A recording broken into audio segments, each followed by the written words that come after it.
What's going on, Washington fans? Welcome. I am Josh Taylor, and it is time to really hone in and focus on free agency because we're just over 2 weeks away until the frenzy begins. And we also got some news today talking about the salary cap and how it was actually increased way more than what teams thought it would be. So it's time to really take a look at it. I'm going to break it down a couple different ways. On this stream, I'm going to take a look at 5 defensive targets that I'm looking at. We know that Washington's defense has to get better in the trenches and the secondary, you name it. It just has to take a giant leap next year to really take advantage of this window of opportunity of having Jaden Daniels as good as he was, in his rookie season, winning Rookie of the Year, and really just maximizing that luxury of having a rookie quarterback on a rookie deal. You have extra money. There's a couple of different things we'll see happen in-house as well. But on this stream, I just really wanted to focus on, outside targets that Washington should really be looking at to help build the defense. And I'm going to give you my thought process throughout the whole thing. But I just want to share my screen real quick and show y'all exactly what I'm taking a look at. And I mentioned it just a second ago. The base salary cap is estimated around 279.5, which is, more than they were guessing it was going to be. A lot of teams are, over the track or spot track had it about like 272. It's a lot more than what people thought it was going to be. So that bumps up Washington here. And let me bring my face to the top of the screen so you can actually see me. But it looks like Washington, I'm going to break down these two different numbers here. So cap space wise, Washington's sitting at about roughly, once again, this isn't like exact final numbers, but it gives you a good idea of what they're working with, of $82.2 million. Then you have the effective cap space, which is right over here next to it, showing 75.4 mil. And what effective cap space really is, the money after you sign your rookies in the draft coming up in April. This just tells you the kind of money you have to play with. And of course, they can do a couple different things. They can restructure John Allen if they want to. They can move on from John Allen. I'll talk about that briefly. With a weaker free agency group of players than normal and having more money, you'll probably see some more in-house deals, like extending Terry McLaurin on like a 3-year deal, which I think you should expect as well. So we'll take care of the in-house stuff, but we also have money to go shopping and really just have Adam Peters build this roster up once again this offseason. I think he will be aggressive. Once again, this isn't the best, like the most polarizing free agency group. Now, you do have some guys that are free, possible trade targets like Myles Garrett, who we're still kind of waiting on to hear what happens. But then on offense, you have like Deebo Samuel, you have Cooper Kupp, some of those other, veterans that a lot of people don't really want. But you have to think about the possibilities of the players that are available. So people are like, oh, Josh, trade a first for Garrett Wilson, or let's go get DK Metcalf. No one has ever said that any of those players are available. Same with Max Crosby. Right now, this is what we have to work with. So obviously there'll be some more cuts and releases, but until anything comes out, this is what we're focused on. And it is the guys who are guaranteed free agents. So, like I said, I mentioned 5 of them, and I'm here on PFF's free agency ranking, which I love using. Honestly, I think it's a really good tool to use, and they show you some projected contracts as you see here. They'll show you, position, age, and then once things start happening, it'll say sign, then it'll say who they signed to and what the contract was and how close it was to what they projected. Then also just give you a good little breakdown of the player, where they rank them at here, and then some PFF grades, snap counts, and stuff like that to just, help give you a good idea of what this player looks like and what you can expect from this player. So I used this a ton last year. It was my first time using it, honestly, and I loved it. I was like, I'm definitely using that again. So 5 players. I'm going to start from the top and go down to the bottom. I'd say 2 or 3 of them, you've probably like, okay, I kind of expected that. But then there's going to be like 2 other ones you're like, okay, Josh, I didn't really think about that. Let's talk about that a little bit more. And that's what I'm here for. Not just point out the obvious stuff, but to, start a discussion. Think outside of the box. And one guy who should be very high on Washington's list is Khalil Mack. And you're probably saying, Josh, Khalil Mack in the year 2025, like, oh my gosh, he's about to be 34 years old.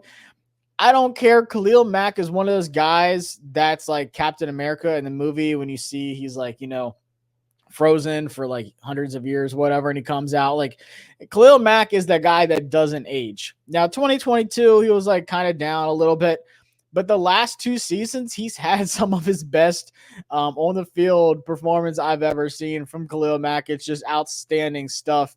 So like I said, age-wise here, he's about to be 34 years old. Whatever, I don't care. PFF hasn't projected at a 2-year, $22.5 million average per year. Easy. With the money that we have, obviously Myles Garrett should be like priority 1. You trade 2 firsts for Myles Garrett, you pay him whatever that contract looks like. If you have to rework him or just take on his current contract, whatever. Myles Garrett's option 1. Getting trades like that to happen in the NFL are so hard. One, the Browns don't really want to move Myles Garrett, obviously, because of how good he is. But secondly, you just have to think, like, what is the chances of it actually happening? I would say it's pretty low because the Browns don't want to. But then also you got to think Adam Peters is the guy who builds through the draft. He's going to have his price. If that price isn't enough, I can promise you Adam Peters is going to say, okay, that's fine. We're good. He's not going to say, okay, let's throw in, outside of 2 firsts, let's throw in another 5th round pick this year or maybe next year, whatever it is. Adam Peters does not seem like the type of person to do that. So in my opinion, outside of Myles Garrett, Khalil Mack should be priority number 1. We can talk about his PFF grades and stuff like here, but down here it says Mack has enjoyed a late career resurgence over the past 2 seasons, proving he can still be a force as a pass rusher and a run defender. Oh my gosh, that's possible. Your edge defenders can stop the run. I'm sold. Give him 23 just because we have extra money. That's all I need to hear. His 88 quarterback pressures in 2023 marked his highest total since 2016, and his 86.3 PFF pass rushing grade was his best since 2020. Mack's situation entering free agency is eerily reminiscent of Von Miller's back in 2022.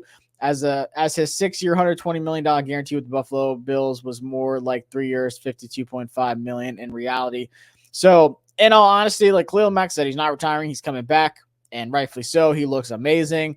I just want to pull up Khalil Mack's profile, just break it down a little bit more of what he really did last year. Overall grade was a 90.4, which is 5th among 211 edge defenders last year. Snap count, he had 617, which was 44th. So they rotated him in. But once a guy, you shouldn't be starting a guy that much on the outside, just being like a full down guy. It doesn't happen a lot. We didn't even do that last year. Pressures, he had 49, which is 26 out of 211 edge defenders. But like I said, the glaring numbers to me, overall grade 90.4, which was 5th among 211 edge defenders. Pass rushing grade 16th. And the most beautiful one of all, he had an 88 overall run defense grade, which was 2nd in the NFL. 2nd. So for a guy that played 617 snaps, which is still a good bit, but he ranked 44th among that. This is what he was able to do in that limited amount. He had 24 solo tackles, which was 40th. He had 3 assists. He had 2 forced fumbles, which was 8th. He had 23 stops, which was 41st. 7 sacks, 34 hurries, 8 hits, 49 total pressures, and 6 batted passes, which was 1st in the NFL. So say what you want about, oh, Josh, he's old. He's not playing like he's old at all. You can expect that kind of snap count from Khalil Mack next season. If that's what he's doing, he is worth all of 22, 23, whatever you decide to pay Khalil Mack, even if it'd probably be a 2-year deal with that possible out after that first year, if he ends up retiring, whatever. But I have no problem with that. I have no problem with that. These numbers alone are telling me this is a lot of stuff we didn't have last year. The stops on the edge, 7 sacks from the edge, being able to stop the run at the same time. You can get to the quarterback as much as you want. Not saying Fowler didn't have a good season, getting to the quarterback, same. Like I said, we rotated some guys in, stuff like that. Dorrance, I think he could be better as well, but just being able to stop the run, but then also getting such polarizing stats and a limited snap count this late in your career. This is the Khalil Mack that I've loved watching his whole career. I'm a big Khalil Mack fan, and for me, it'd be a home run. You can talk about his age all you want, but age is just a number when it comes to these kind of stats he's putting on the field. So I'm all for the Khalil Mack train. That's my number one priority. If you miss out on Myles Garrett, you have to get Khalil Mack, in my personal opinion. And I'll scroll past some other guys that you might be surprised at, like DJ Reed. I think we would be interested in DJ Reed, but for my liking and just knowing what Dan Quinn prefers, he likes those longer, bigger corners like a Marshawn Lattimore on the outside. They definitely want Mikey Samuelson to go back inside on the slot. I just don't know if they would like having two smaller corners, starting out of their three starting corners. Even though they're both dogs. I love DJ Reed. I would be, super happy to have him. That'd be awesome. I'm a big DJ Reed fan. But just looking at possibilities and other free agents available, maybe in the draft, when you have guys like Shavon Revel, Azariah Thomas, Benjamin Morrison, whatever, just thinking outside of the box and thinking of every possibility, not just jumping because of the name and whatever. I do like DJ Reed, but if I had to pick a corner, it's going to be somebody else, which I'll talk about here in a second. But then you have guys like Josh Sweat, Hassan Reddick on the edge. Once again, I'm leaning Khalil Mack. Not saying Josh Sweat wouldn't be a good one. He played really well, especially at the end of the season there. But I'm out on Hassan Reddick. I'm totally fine not getting him. But this is my choice for my free agent corner, and that's Charvarius Ward. I'm a big Charvarius Ward fan. 28 years old, going to be about 29 next season. And he's projected to have a 3-year, 14.5 average per year contract. About $25 million guaranteed is what PFF thinks. And we can talk about 2024. It says Ward struggled in 2024 and posted career lows in a number of PFF metrics, but his overall body of work will keep him as one of the top options in the market in 2025. Last year was his best in the NFL to date with his 86.5 PFF coverage grade, ranking third among all players at the position. With cornerback teammate Diamador Lenore receiving an in-season extension, the writing appears to be on the wall that Ward will be on his way out of San Francisco. And I do want to talk about that as well. So you see over here, and, this is going to be hard to talk about, but you see the numbers he posted, 22, 23. I mean, this is a top 5, top 6 corner in the league when he's like at his best. Now, if you really paid attention to what Charvarius Ward had to go through last year, just an awful situation at the end of October where, he had to deal with the death of his daughter and, played a little over half the snaps that he usually does. He had 694 snaps last year, missed some time. He's usually about that 1,150 range of snaps, and he was right under 700 last year. Just a really, tragic situation that have to separate the player from the, from the person. Like, on the field's one thing, but these are also people too. And he talked about it many times. He was very open about like how hard it was, like how he just wasn't social with people. It took everything out of him to even practice some days. He just wanted to be alone. And I totally get it. And he said at the end of the season how he honestly just wanted to get out of California. This wasn't a thing like, Debo saying like, I want off the team. I want to be traded, whatever. I don't want to come back. It was a thing of like, he was like, I just have too much PTSD here in California. Like, even when we're flying in, like, I hate it. Coming back to California, he's like, I can't do it. So you have to really just take a look at his overall body of work, his whole career. And he's been one of my favorite corners to watch. So you can look at 2024 and say, oh, these numbers aren't good or whatever, blah, blah, blah, blah, blah. But even being able to come back and, have to fight through what he did. And it's not like he was terrible by any means. Like, he wasn't like some liability on the field or anything like that. It's just, he needs a change of scenery for personal reasons. This isn't some like holdout, I want to get paid kind of. It has no selfishness at all in this. Charvarius Ward, from what I can tell, and from, just seeing him talk and how people talk about him, one of the best guys in the locker room. People love him. I think one of the best things for him would be to reunite with a familiar face and Adam Peters, who he knows, obviously very well. Adam Peters was in San Francisco, probably had a big deal in getting him over to San Francisco. And I think that would work wonders for him. But then he also could look at the rest of the room and say, like, look, we've got Marshawn Lattimore.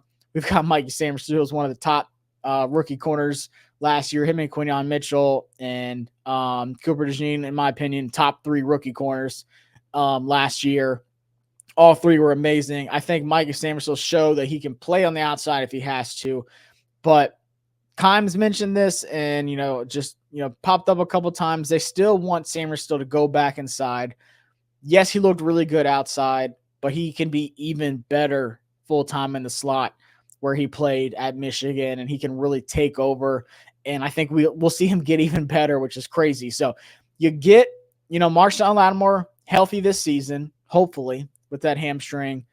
You put Mikey Sanders back in the slot, and then you have just another dominant. I can't tell you how big this signing would be if you can get Charvarius Ward, into a new location, surround him with this locker room, the leadership that's in there. I think he would fit in so well, but then also just his performance on the field. And I think that's a very, very reasonable contract. Even with the bump up, I would push it at 16 mil just to lock him in. And that's something that people have to think about too. Like, the salary cap went up for every team.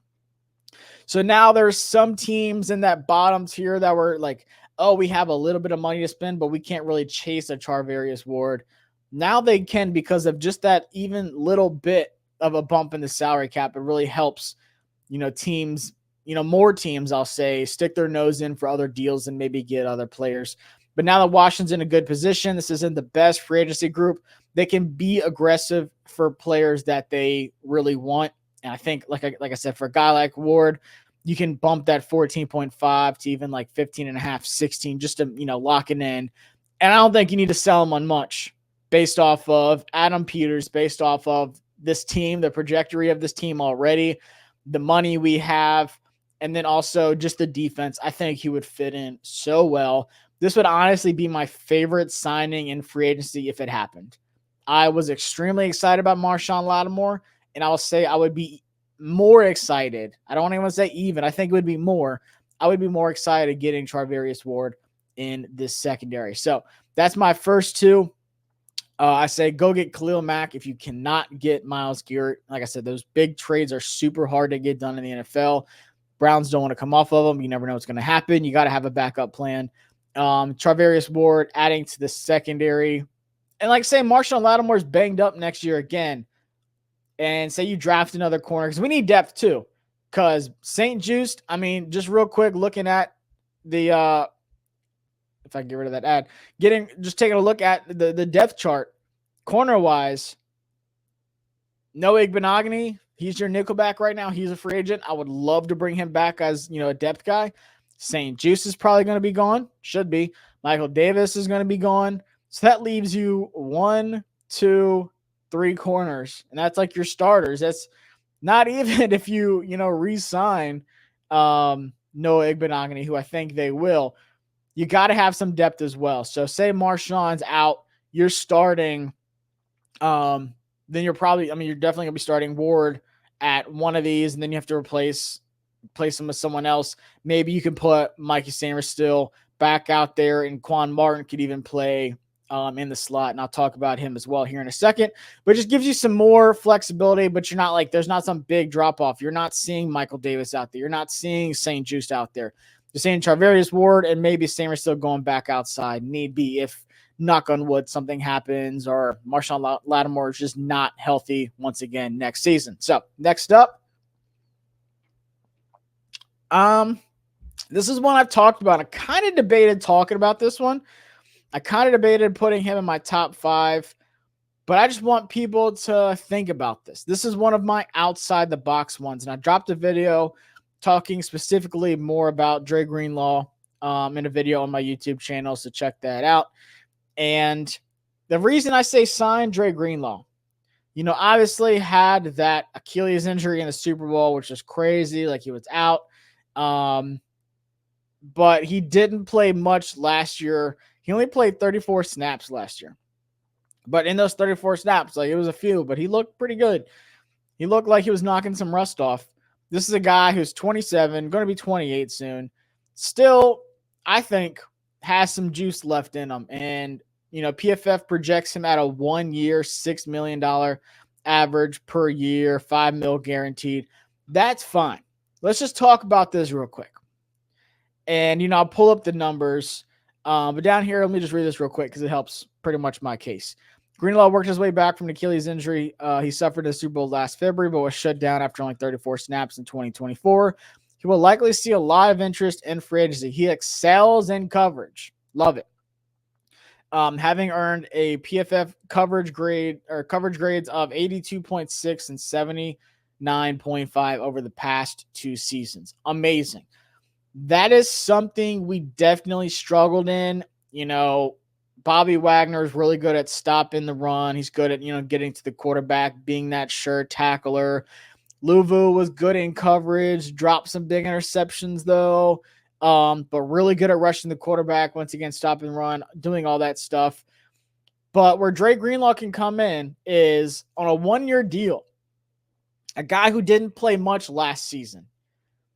I don't think Dre Greenlaw, and maybe I'm wrong about this, I'm not saying that he probably wouldn't want to be like a linebacker one somewhere because, why not? But, just coming back from that injury, knocking the rust off, trying to get, I don't want to say game shape because I think he's in shape, but just getting your body back to 100% to where you just are, able to play 1,000 snaps every single season. I think the best thing for Dre Greenlaw is to come into a place like Washington. Once again, has Adam Peters, and it's, crazy there's so many 49ers I have on this list, actually. But it allows him, because I think Bobby Wagner will be back. He's not retiring.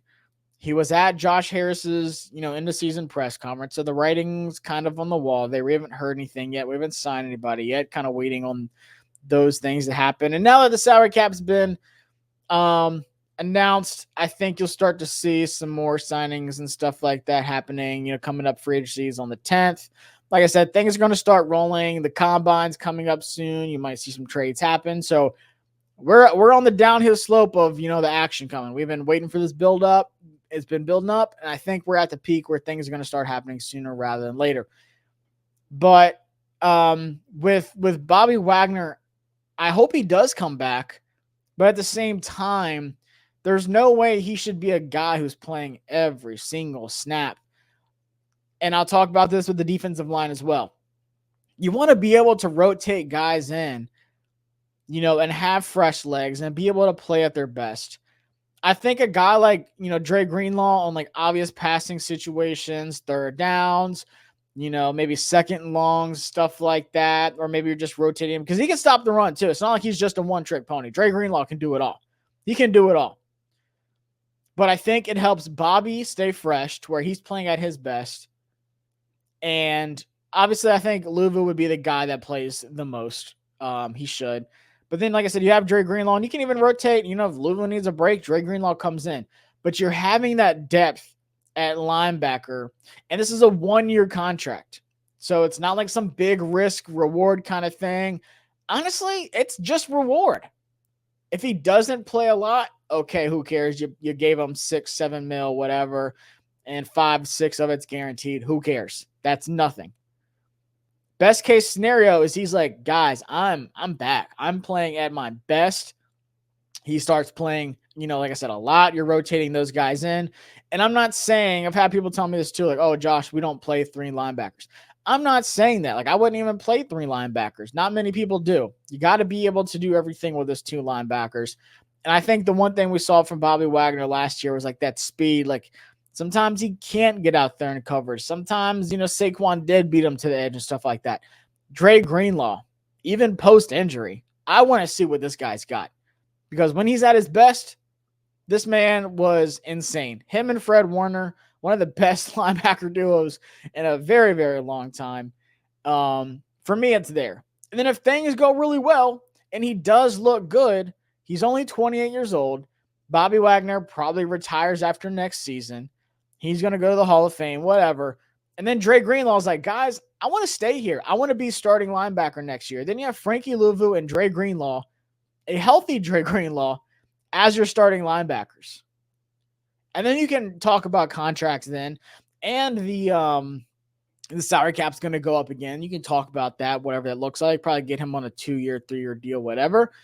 But for me, it makes so much sense. It makes too much sense. If I'm Adam Peters, this is one of the guys I'm like, Dre, come on over here, man. I got you. You'll play. Maybe it's not 1,000 snaps, but I can get you some really good snap count. And you're going to love Dan Quinn. And you're going to play really good. And like I said, you can have a spot on this team after next year. Bobby's going to be gone after. I don't see him playing 2 more years. Bobby's going to be gone. We're probably going to sign him to a 1-year, like vet minimum kind of deal. Dre Greenlaw could be the starter that next year. And then, going back to this, looking at linebackers, I think Nick Bellore is a guy that you want back, especially at special teams. He was really good. Michael Walker, he's a free agent, probably going to be gone. Jordan McGee, they are really high on him, and they should. He's super athletic, athletic profile-wise, kind of reminds me of Fred Warner. Like, we just got to see what he can do. Had some injuries last year. Just got to get him healthy and, get him ready. And then Dom Hampton's learning, position, going from safety to linebacker last year. So it just makes a lot of sense. You re-sign Nick Bellore. You bring Dre Greenlaw over here. You give Jordan McGee a chance to get healthy. And he's learning from Bobby Wagner, Frankie Louvu, and Dre Greenlaw. It doesn't get better than that. So add Dre Greenlaw to the list. And I hate to do it again, guys, but I'm going with another San Francisco 49er. Because this is honestly, you have to think about what makes the most sense. I can talk about Asante Samuel Jr. I can talk about Carlton Davis. I can talk about Rasul Douglas. I can talk about some of these other guys. But we have to think about the most likely scenarios. And that's why I'm putting these guys as my target, not like a wish list. It is, but it's also like realistic things that could happen. Talanoa Hufanga is a guy who, when he is healthy, he is really, really good. He's only 26 years old, just turned 26. They have him projected as a 2-year, $12.5 million average per year contract. A 5th-round pick in 2021. Drafted by AP once again. AP loved, and he found some really good guys in the later rounds, by the way. Hufanga earned PFF coverage grades above 65 in both 22 and 23. He played just 308 snaps in 2024 due to injury and earned a career low 57.8 PFF overall grade. So he's got to get healthy.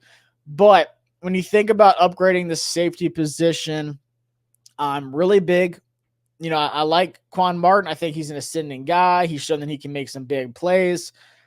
But when he's on, Hufanga is really good. Would he be an upgrade over Quan Martin? Yes. Like I said, I'm a fan of Quan Martin. I think he's a young rising player. But it comes down to, can you improve the position? And Hufanga is a guy who can, play free safety, 6 foot, 200 pounds. That's what he played, primarily. But we'll go deep dive in Hufanga real quick. We'll take a look. Free safety snaps last year, 200, played in the box, 85. Like I said, he only played 341 snaps because of injury. 2023, 343 snaps at free safety. He can play in the box as well. Played a little bit of slot corner. So just once again, you can move him around a good bit. But 2022, 662 free safety snaps, 360 in the box. When he's healthy, Hufanga is good. So can you improve, the position? I say yes. And you would improve him with, a familiar face. And people are going to look at his grades like, oh, Josh, he's not good, whatever. But like I said, he was hurt last year, so these numbers are kind of skewed, whatever. But if he is healthy, I think this is a guy they would definitely look at. I think Chin comes back. Let's take a look one more time. I think Chin comes back. All these ads for, let's just knock them down. There we go. I think Chen gets a 3-year deal with us, and I'm cool with that. Reeves is obviously here. But then let's take a look at free safeties. You have Quan Martin. I think Percy Butler is going to be cut. I don't think Derek Force comes back. He was inactive all the time. So you're probably losing two safeties. I really like Tyler Owens. I love his athletic profile. He needs to get healthy as well. But you got to add some. You got to add some to the safety room. I say you add Hufanga. Quan Martin can rotate in. You're not going to use the same two safeties the entire game. Like we saw some Percy Butler at times. We saw some Jamie Reeves a little bit. We saw Percy Butler a little too much last year. I think you could put Quan Martin in as a guy that rotates in. But then how I talked about a little bit earlier, if Marshawn Lattimore's hurt and you have to move Cameron Steele to the outside, Quan Martin can play in the slot. So you can put Quan Martin in the slot. You can put him in the box, maybe do some 3 safety sets, whatever it is. Can you upgrade the position? And for me, the answer is yes. And I think Talanoa Hufanga would be the guy for me at safety. I'm not throwing a giant bag at like Holland or someone like that. I think AP is going to go back to the home roots in San Francisco and say, look, I think he's a big-time option. Let's bring him here. Let's get the secondary better. So we got the first one was Khalil Mack. And like I said, Holland, he's, projected like 20 mil a year. I'm not doing that. Khalil Mack is my number 1. Number 2 was Ward. Number 3 is Dre Greenlaw, linebacker. I love that one. Number 4 is Talanoa Hufanga. And then my 5th and final one, I just want to mention this real quick too, because Osa Odighizuwa is a guy that was linked like right around the Senior Bowl. I remember being there. I forgot who put out an article, but they say, Washington might be interested in him. They're projecting him at 21.25 mil per year average, 42.5 mil guaranteed. The only way, in my opinion, they do that is if they do move on from John Allen, which I don't know. I don't think they want to move on from John Allen. And I think they're going to go more so the approach of the Philadelphia Eagles, where they're rotating guys in. You just load up the trenches. It's not like, we have to get rid of one to replace them. Not at all. Look at how deep the Eagles' interior D-line is and the outside, the edge rushers. It was a committee. You had fresh legs in all the time. Look what they did in the Super Bowl. Now they have guys getting paid big money. Sweat, Milton Williams is another guy, and they might be able to bring him back now that the salary cap got bumped up. But I'm not going the route of, signing a guy like Osa Odighizuwa and, giving him a big contract and then just getting rid of John Allen. Because John Allen played really good in the playoffs coming back from that pec muscle. The defensive line, people don't want to believe this, it was better with John Allen than without, as it should be. Like, he's one of the top paid players on the team. But what I am going to do, I was really trying to think about Levi Onwuzurike, but I'm going a different route. My 5th guy, this is someone I just kind of jumped on the train of. And I scouted 2 games for the Chargers last year. And I know I have to go down here just a little bit. But I'm going Poona Ford. I think Poona is a player that not a lot of people are talking about. So instead of just getting rid of John Allen, let's restructure his contract. He has no guaranteed money, so maybe you can restructure something to where he's getting guaranteed money, but you're saving salary cap this year. Maybe you extend him another year and push off, some 2025 to 2026, whatever it looks like. We have enough money. I'm not really too pressed on getting rid of John Allen like everyone else is. Is it impossible? Is it like not going to happen? I'm not going to say that, but I'm just saying it has to make sense. And if you have all this money, if you're able to get a lot more players than you think, and you're running maybe out of money or whatever after you extend Terry and you go shopping, then maybe. But you have to have a replacement plan. And for me, Poona Ford, man, had such a great year last year. He's 29 years old. He's projected for a 1-year, $3.5 million contract. And what I like about Poona is he's a smaller guy and he doesn't care. He just plays really well. Ford had a major bounce back year with the Chargers, as did pretty much every Charger on this list. He was a disruptive force in the interior of a defensive line that saw a major jump in effectiveness in 2024 compared to 2023. Ford seemed to get dinged for his size and lack of draft pedigree. But whenever a team gives him a run, he simply makes plays. That's what I like. I don't care what your name is. I don't care how big, like how much you're getting talked about, whatever. I'm telling y'all, man, go back and watch what Poona Ford did this year. Same with Tart, too. Tart's on my list. I think he's here, too. Yeah, Taylor Tart. Honestly, any one of these two guys, they are rotational D tackles. And even with, John Allen, if he comes back, Deron Payne, and Jerzon Newton, do what the Eagles do. You're not having John Allen gassed out there on a long drive or Deron Payne gassed out there. Rotate these guys in, man. Load it up. I want another guy in the D tackle. If that's what they do, if they go get Myles Garrett and the line gets better because of him, or if they get Khalil Mack and they draft another edge guy, and this is a really good D tackle draft class too, so maybe you just draft a D tackle, but maybe you don't have enough draft picks to do that. Maybe you want to focus on the offensive line. Whatever it is, just add some dudes to the trenches that can straight up play. And that's what Poona Ford does. At such a young, 29.2, I'm fine with that. It's not like he's like 34, 35, and, still a one year, 3.5 mil guaranteed. Let's just look at the numbers real quick of what Poona Ford did last year. 5'11". People are like, oh my God, he's short. He don't care. That boy plays 310 pounds, 29 years old. Let's break down the tape.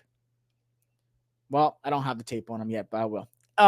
Overall grade, 85.1. He was 5th among 219 interior defensive linemen last year. 5th. I bet you didn't know that. Pass rushing, he had a 71.1 grade. He was 32nd. Run defense, even better. This is what we struggle with. He had a 78.8 run defensive grade, which was 7th among 219 D tackles last year, guys. Amazing stuff.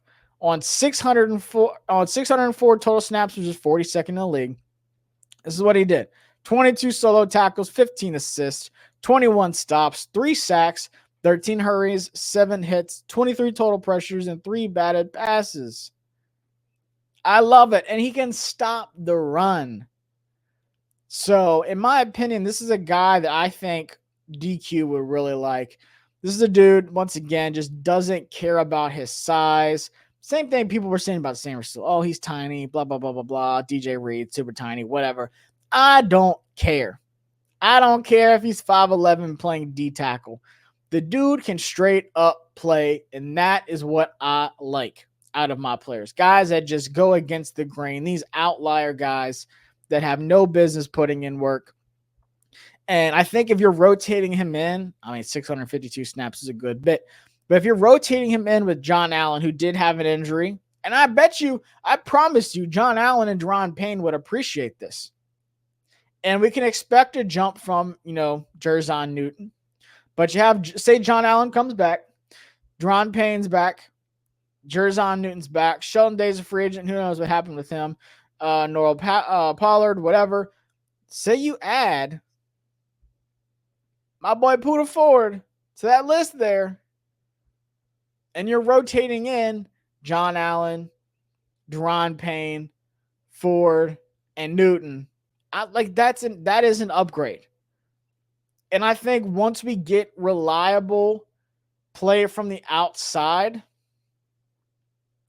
you'll see how much better the D tackles play. You will see how much better these guys play. When you replace Fowler with a guy that can set the edge. Dorrance Armstrong has his moments. He can play a little bit inside too. He can line up, 4-tech, whatever. He doesn't have to just be like a 7 or a 9 guy all the time. He can go 4-tech. Same with Clelin Ferrell. Who knows if he comes back, whatever. But that's already an upgrade. Is that enough? Maybe not, but that's a really good start. Once again, you have to assume Jerzon Newton's going to take a step next year. And if they do replace John Allen, then I hope they do, get a really good D tackle in this draft. In the first, second, maybe third round, a guy that can start. Maybe Jerzon Newton moves to a starter at that point, and then the new draft pick moves in. There's a couple of different things you can do. But just add players that can play and that produced. 29 years old, a 1 year, $3.5 million contract. That's nothing. That's nothing. So that's my 5 that I'm going after. Like I said, Poona Ford, D tackle spot. And then I'm going back here. And I would love to get some extra help in the secondary as well. And where'd he go? Like I said, Hufanga, if he ends up being the free safety, 26 years old, if he can get healthy and stay healthy, I'm all for it. And then Dre Greenlaw could be the linebacker of the future. I know there's a lot of San Francisco 49ers on here, but then Charvarius Ward would honestly be one of my favorite signings in free agency, especially on defense. And then Khalil Mack, who is just having a resurgence in his career, do it. If you can't get Myles Garrett, that should be your pick. So appreciate everyone for tuning in. Next week, I will be going over offense, and T. Higgins is not going to be on the list, unfortunately. So don't expect T. Higgins. And then obviously with Free Agency Frenzy coming up, we just have a lot more stuff. So follow me on social media at Josh Taylor FB, and then same with my YouTube channel, the JTFB channel, where I'll be doing videos every single day pretty much from now to free agency. And then I'll recap everything for y'all as well. So appreciate y'all for watching the stream, and I'll catch y'all next time here on Bleach Report.